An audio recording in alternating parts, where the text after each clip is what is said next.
Okay, here's a video on solving equations. Okay, so this time we're trying to figure out what x equals. So I just wrote down to start us off. Our number one rule is whatever you do to one side, you have to do that to the other side too. Because an equation is pretty much like a, statement that two things are equal or two sides or whatever. So for example, I can make an equation, I think, by saying 4 plus 1 is equal to 2 plus 3. I guess that could be an equation, right? Because it has an equal sign and the left and the right side are equal to each other. 4 plus 1 is 5 and 2 plus 3 is 5. So the key in an equation is both of the sides are actually equal to each other. And we got to remember our number one rule. So usually, like in grade 9, we're going to solve what we call linear equations. Meaning, for example, let's say I had 2x plus 1 is equal to 7. So this is a linear equation because if you remember from previous math classes that you took, this would make a straight line, which is linear. And we know it's linear because the degree of the x is just a 1. So like the exponent on the x is a 1. That's what makes it a linear equation. And it doesn't have anything else crazy happening to it. Like there's no trig functions in there. There's no square root. There's no x in the bottom of a fraction or x in the exponent. There's nothing crazy. It's just a bunch of numbers and letters. So here's our linear equation. So our goal here is to figure out what x equals. And as you can see right off the bat, maybe you already know what would make the left side equal 7. Maybe you already know that 2 times 3 is 6, and 6 plus 1 is 7. So maybe you already know that in fact x would be equal to 3. Cool, that's great. I would just solve it like that too. But we need to work out a more formal process for solving it because we're going to encounter some crazy hard equations, especially when we get to grade 12. And if we don't have the basics down, it's going to make that even harder in grade 12. So if we want to solve 2x plus 1 equals 7, and we want to find out what does x equal, we're going to follow the simple rule. Whatever you do to one side, you must do to the other. So if I add 1 on this side, cool, as long as I also add 1 on that side. But why would I do that? That's ridiculous. It's not going to help me solve it. So kind of like our number 2 rule, I guess if you want to call it a rule, is in order to get rid of things, perform the opposite operation. So if you want to get rid of terms or things that aren't terms, like whatever you're dealing with, do the opposite operation. Or you know what, let's just use fancier words. Do the inverse operation.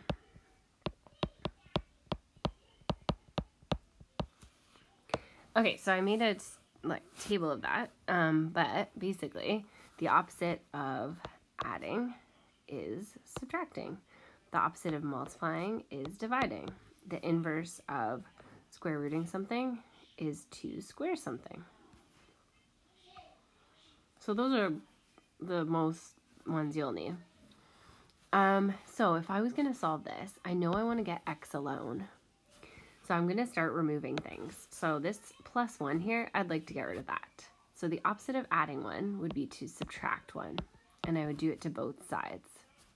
So then I'd end up with a 2x because 1 minus 1 is gone. It's 0 equals 7 take away 1, which is 6. Okay, I'm almost there, but I have a 2 in front of my x. And I know that this means 2 times x. So in order to get rid of something that's being multiplied, I want to do my inverse operation, which is division. So I'm going to divide both sides by 2. And now I know 2 divided by 2, right here. 2 divided by 2 is just 1, so 1x. is equal to 6 divided by 2, which is 3. And I did already find that out over here. But now we've worked out a more formal way to solve an equation. And you're going to need this way of solving an equation, honestly, for your whole math career. It never ends. And you're going to get really fast at it, which is awesome. Okay, so let's try a harder one. So let's say we had 4x plus 2 equals x minus 8. Okay, so I got a lot of stuff to get rid of. I think my game plan is I want all my x's on the left because there's more of them, so it's nice. And I'm going to put my numbers on the right. Kind of my dividing line. So I'm going to get rid of this 2 and get it on the number side. So to get rid of a positive 2, I'm going to subtract 2 on both sides. So that would leave 4x is equal to x minus 10, because negative 8 take away 2 is negative 10, and these guys right here have disappeared. I totally got rid of them. Okay, next step. Now I want to get my x on the right side. So right now it's just sitting there. It's just an x.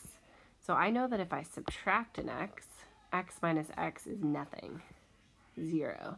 So that means I have to subtract an x on both sides. So 4x take away x is 3x.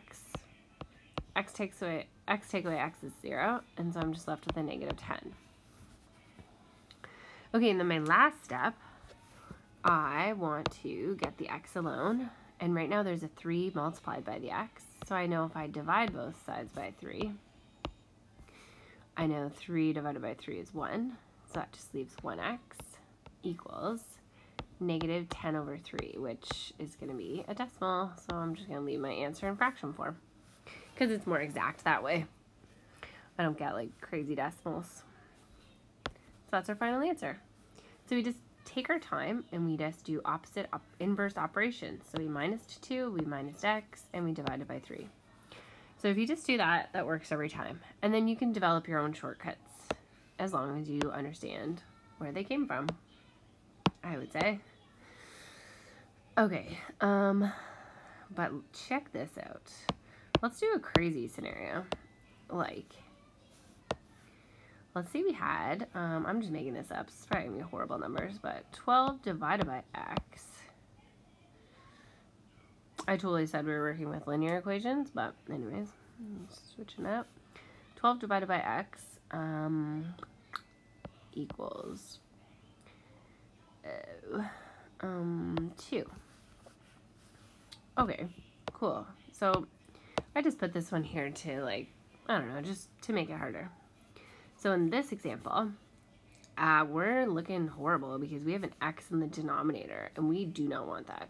We're trying to figure out what does x equal, not just like something over x.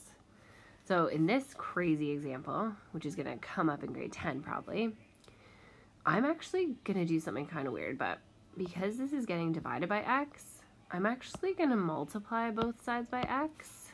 So I'm going to multiply both sides by x because I know x divided by x, this right here, is going to end up being just 1. So I'll have 1 times 12, which is 12. And then on this side, I'll have 2 times x, which is 2x. So the reason I did that first weird step was because I don't want a fraction. I wanted to get that out of the denominator, and I did. And now I can just follow my same old steps. So 2 times x, well, I want to get rid of that 2, so now I'm going to divide by 2. So those guys just equal 1. So now I have x is equal to 6, which just by looking at it, you could have known that 12 divided by 6 was 2, but anyways, it's nice to have a process to do stuff.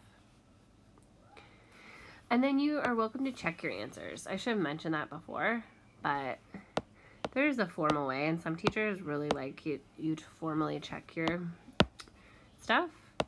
I don't know. It's totally up to you, I think. So if you want to check your stuff, usually you would do it like a left side, right side check. So you go back to your original equation here, and you would write what you have on the left side, and what you have on the right side. And then you would just make sure they're equal. When you sub in a 6 for x, so I would just sub in the answer I got, so 6. And then I would do 12 divided by 6 is 2. And then I would notice, oh, guess what? My left side is equal to my right side. The 2's are equal. So I know I did the math right because I want my left side and right side to be equal, and they are. So you can always check that to make sure you did it right.